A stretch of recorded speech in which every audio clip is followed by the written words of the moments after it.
সুধী দর্শক, আমরা আজ এসেছি একজন আন্তর্জাতিক খ্যাতিসম্পন্ন শ্রমিক নেতা এবং বিশিষ্ট রাজনীতি চিন্তাবিদ ও একজন পথিতযশা সাংবাদিক, যার বিচরণ আমরা বিভিন্ন সময়ে পেয়েছি এ যাবৎকাল। এই যে একজন পথিতযশা শ্রমিক নেতা, তাকে আমরা আজকে প্রশ্ন করব যে ইপিজেডে লিমা নামে যে নারীটা মৃত্যুবরণ করেছেন, এটা সারা দেশের শ্রমিকরাই ফুলে ফেঁপে উঠেছেন। এই বিষয়টা যদি একটু বিশদ বলতেন, আদৌ কি উনি মৃত্যুবরণ করেছেন নাকি মেরে ফেলা হয়েছে, ঘটনাটা কি, কিন্তু বিশদ আমরা জানতে চাই।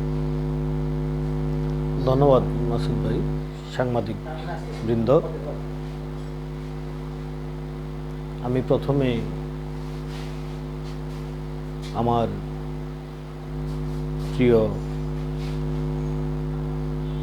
লিমার আত্মার প্রতি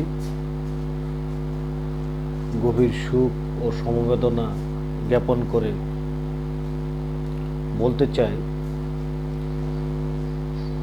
লিমা অনন্ত অ্যাপারেলস আদমজি ইপিজেটের সিদ্ধিরগঞ্জ নারায়ণগঞ্জে চাকরি করতেন। উনি 8 মাসের অন্তঃসত্ত্বা ছিলেন। 8 মাস অন্তঃসত্ত্বা থাকা অবস্থায় তিনি কাজে স্বাভাবিকভাবে কাজ করতেছিলেন, কিন্তু মাতৃত্বকালীন সময় গর্ভ অবস্থায়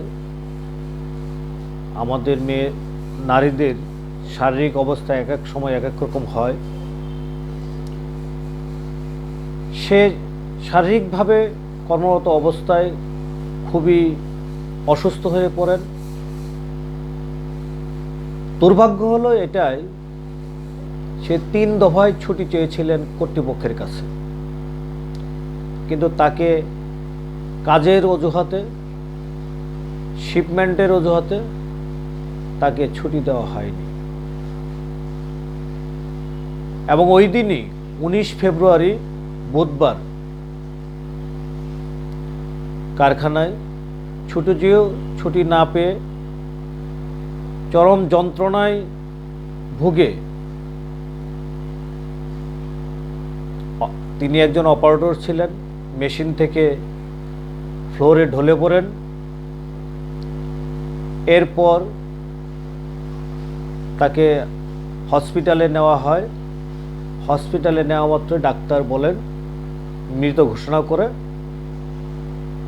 এই যে অমানবিক কাজটা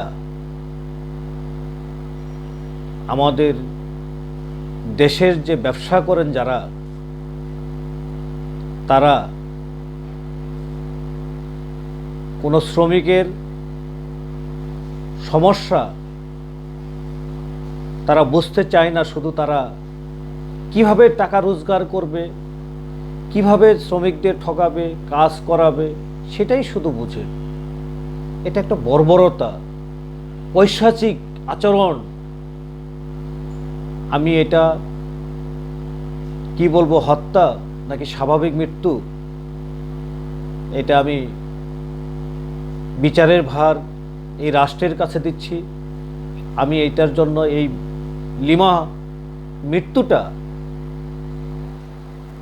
আমি বর্তমান সরকারের কাছে বিনীতভাবে অনুরোধ রাখব, এই লিমার যে মৃত্যুটার এটা বিচার বিভাগে তদন্ত, এবং যারা বায়ার কর্তৃপক্ষ রয়েছে, যারা ক্রেতা দেশ, তারা একটি টিম গঠন করে এই মৃত্যুর রহস্য এবং কেন তার মৌলিক অধিকার থেকে, চিকিৎসা থেকে তাকে বঞ্চিত করা হলো, তার শারীরিক অসুস্থতা থাকার পরেও কেন তাকে ছুটি দেওয়া হলো না, এটার জন্য দায়ী ব্যক্তিদের এবং ওই অনন্ত অ্যাপারেলসের যে মালিক রয়েছে, যারা কর্তৃপক্ষ রয়েছে, তারা কেন এর জন্য দায়ী হবেন না, এই বিষয়গুলা তদন্ত সাপেক্ষে প্রকৃত ঘটনা উদ্ঘাটন করে এটা বিচারের আওতায় আনা হোক,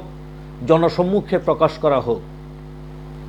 এটা আমি আমার ফেডারেশনের পক্ষ থেকে, বাংলাদেশ সংযুক্ত গার্মেন্টস শ্রমিক ফেডারেশনের পক্ষ থেকে আমি জাতির কাছে, আমি বিজিএমের কাছে, আমি সরকারের কাছে এবং বায়ারদের কাছে আমি অনুরোধ করছি, আপনারা তদন্ত করে এই লিমার মৃত্যুটা কেন হলো, আর যাতে কোনো লিমার এ ধরনের মৃত্যু না হয় সেই বিষয়টা নিশ্চিত করতে হবে। এবং আর যেন কোনো লিমা এই 8 মাসের অন্তঃসত্ত্বা অবস্থায় তার গর্ভে বাচ্চা সহ যেন দুটি জীবন যে এই যে হারিয়ে গেল, মৃত্যুবরণ করলো, মারা গেল, আর যেন কোনো শ্রমিকের এ ধরনের কোনো ঘটনা না ঘটে, এই বিষয়টা আমি দাবি জানাচ্ছি যেন এটা অতি শীঘ্রই একটা তদন্ত কমিটির মাধ্যমে এই বিষয়টা তো মানে জাতির কাছে প্রকাশ করা হয় এবং ভবিষ্যতে যেন এ ধরনের আর কোনো ঘটনা না ঘটে সে বিষয়ে পদক্ষেপ নেওয়া উচিত, পদক্ষেপ নিতে হবে। এটা হলো আমার বিনীত অনুরোধ এবং এটার দাবি। আর যদি এ ধরনের ঘটনা ঘটতেই থাকে, এটা এই বিষয়টা ধামাচাপা দেওয়া হয়েছে, তড়িঘড়ি করে লিমাকে তার নিজের বাড়িতে দাফন করা হয়েছে। এই তড়িঘড়ির মাধ্যমেও কেন তড়িঘড়ি করা হলো সেটাও আমাদের কাছে একটা প্রশ্ন রয়েছে। তাকে কেন চিকিৎসা নেওয়ার সুযোগ দেওয়া হলো না সেটাও আমাদের প্রশ্ন রয়েছে। কেন তাকে ছুটি দেওয়া হলো না সেটাও আমাদের প্রশ্ন দেওয়া হয়েছে।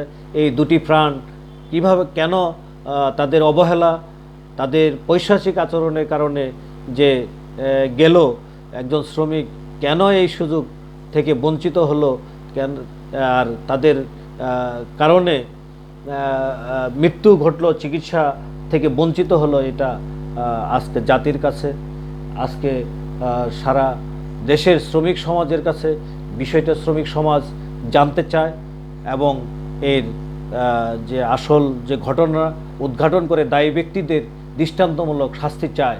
অন্যথায় যদি না হয়, শ্রমিকরা মনে রাখবেন এই তাদের অধিকারের জন্য, তাদের এইসব তাদের উপরে যে জুলুম নির্যাতন, এইটার জন্য যখন ফুঁসে উঠবে, তারা যখন এটা প্রয়োজন যখন আইন মানে না, আমরা দেখেছি, আমরা গত জুলাই আগস্টে আমাদের মৌলিক অধিকারের জন্য, গণতান্ত্রিক অধিকারের জন্য, ভোটের অধিকারের জন্য আমরা যে আন্দোলন সংগ্রাম করেছি, স্বৈরাচার বিরোধী আন্দোলন সংগ্রাম করে একটি স্বৈরতান্ত্রিক ব্যবস্থাকে পতন ঘটিয়েছে এবং আগামী দিনে একটি অবাধ গণতান্ত্রিক একটি সরকার প্রতিষ্ঠিত হবে, এটা যেমন কামনা করি, তেমনিভাবে সেই আন্দোলনের শ্রমজীবী ভাইয়েরাও আপনাদের সাথে অংশগ্রহণ করেছে।